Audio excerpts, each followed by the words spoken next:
মায়ের নিথর দেহ দেখে কান্না ভেজা চোখে হাসপাতাল ছাড়লেন তারেক রহমান। যে মায়ের আঁচল ছিল তার জীবনের সবচেয়ে বড় আশ্রয়, আজ সেই আশ্রয়টুকু হারিয়ে তিনি যেন এক নিমিষেই নিঃস্ব হয়ে গেলেন। হাসপাতালের করিডোর থেকে শুরু করে গাড়ির দরজা পর্যন্ত প্রতিটি পদক্ষেপে ছিল স্বজন হারানোর তীব্র যন্ত্রণা। মঙ্গলবার সকাল 10:08 যখন তিনি এভারকেয়ার হাসপাতাল ত্যাগ করছিলেন, তখন আকাশেও যেন বিষাদের ছায়া। গাড়ির সামনের সিটে বসা বিএনপির ভারপ্রাপ্ত চেয়ারম্যানের দৃষ্টি ছিল ঝাপসা, দু চোখ গড়িয়ে পড়ছিল নীরব অশ্রুধারা। বিষণ্ণ ও বিমর্ষ সেই মুখের দিকে তাকিয়ে উপস্থিত কেউই চোখের পানি ধরে রাখতে পারছিলেন না। সোমবার রাত থেকেই হাসপাতালের বাতাসে ভাসছিল অশুভ এক সংকেত। মায়ের শারীরিক অবস্থার অবনতির খবর পেয়েই ছুটে এসেছিলেন সন্তান। সারাটা রাত মায়ের শিয়রে বসে কাটিয়েছেন উৎকণ্ঠায়। আশা ছিল হয়তো এবারও ফিরে আসবেন গণতন্ত্রের মা, কিন্তু বিধাতার লিখন যে খণ্ডানো যায় না। তারেক রহমানের উপস্থিতিতেই চিকিৎসকরা যখন সেই নির্মম ঘোষণাটি দিলেন, তখন যেন হাসপাতালের ওই কক্ষটি পৃথিবীর সবচেয়ে ভারী স্থানে পরিণত হল। যে মাকে তিনি দীর্ঘকাল কাছে পাননি, রাজনৈতিক ও সময়ের ব্যবধানে দূরে ছিলেন, আজ সেই মায়ের চিরবিদায়ের মুহূর্তে তিনি পাশে থেকেও যেন যোজন যোজন দূরে।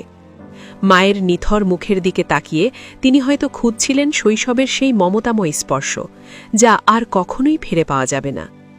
হাসপাতাল থেকে বেরিয়ে গাড়িতে ওঠার সময় তার শরীর যেন চলছিল না। আশেপাশে দলীয় নেতাকর্মী, গণমাধ্যম কর্মী আর সাধারণ মানুষের ভিড় থাকলেও তারেক রহমান যেন ছিলেন সম্পূর্ণ একা।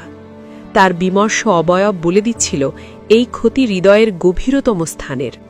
সকাল 10:08 তিনি যখন হাসপাতাল এলাকা ত্যাগ করছিলেন, তখন তার গাড়ির চাকা ঘোরার সঙ্গে সঙ্গে এক বিষাদগ্রস্ত অধ্যায়ের সূচনা হল। গাড়ির জানালার কাঁচের ওপাশে তার পাথরের মতো জমে থাকা মুখটি দেখে সেখানে উপস্থিত হাজারো মানুষের হৃদয়ে রঞ্জকক্ষরণ শুরু হয়। সন্তান হিসাবে মায়ের শেষ যাত্রার এই মুহূর্তটি কতটা ভারী হতে পারে তা তার স্তব্ধ চাহনিতেই ফুটে উঠছিল।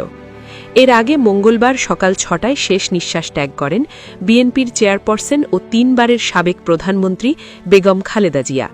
30 ডিসেম্বর তারিখটি বাংলাদেশের রাজনীতির ইতিহাসে এক শোকাবহ দিন হিসাবে খোদাই হয়ে গেল। ভোরের আলো ফোটার আগেই নিভে গেল দেশের অন্যতম এক রাজনৈতিক ধ্রুবতারা। প্রয়াণের সংবাদটি বাতাসের বেগে ছড়িয়ে পড়তেই রাজধানীর এভারকেয়ার হাসপাতালের সামনে শোকের মাতম শুরু হয়। সকাল থেকেই দেখা যায় এক হৃদয় বিদারক দৃশ্য। প্রিয় নেত্রীকে চলে যাওয়ার খবর বিশ্বাস করতে পারছিলেন না দলের নিবেদিত প্রাণ কর্মীরা। খবরটি শোনা মাত্রই হাজার হাজার নেতাকর্মী আর সাধারণ মানুষ হাসপাতালের প্রধান ফটকের সামনে ভিড় জমাতে শুরু করেন। কারো কারো হাতে ছিল দলীয় পতাকা, কিন্তু অধিকাংশের হাত ছিল আকাশের দিকে তোলা, যেন সৃষ্টিকর্তার কাছে এই বিচ্ছেদের ফরিয়াদ জানাচ্ছিলেন। অনেক নেতাকর্মীকে দেখা যায় হাসপাতালের সামনের রাস্তায় মাটিতে লুটিয়ে পড়ে শিশুর মতো কান্না করতে। একে অপরকে জড়িয়ে ধরে আহাজারি করছিলেন তারা। তাদের বুক ফাটা আর্তনাদে ভারী হয়ে উঠছিল বাতাস। দীর্ঘদিনের সহযোদ্ধারা তাদের প্রিয় নেত্রীকে হারিয়ে আজ দিশেহারা। কেউ কেউ বিলাপ করে বলছিলেন, আমাদের এতিম করে মা চলে গেলেন। যে নেত্রী ছিলেন তাদের সাহসের বাতিঘর, তার এই চিরপ্রস্থানে দলের নেতাকর্মীদের মাঝে নেমে এসেছে গভীর এক শূন্যতা। হাসপাতালের গেটে মানুষের ভিড় বাড়ার সঙ্গে সঙ্গে কান্নার আওয়াজও তীব্র থেকে তীব্রতর হচ্ছিল। দল মত নির্বিশেষে এক আবেগঘন পরিবেশ সৃষ্টি হয় সেখানে।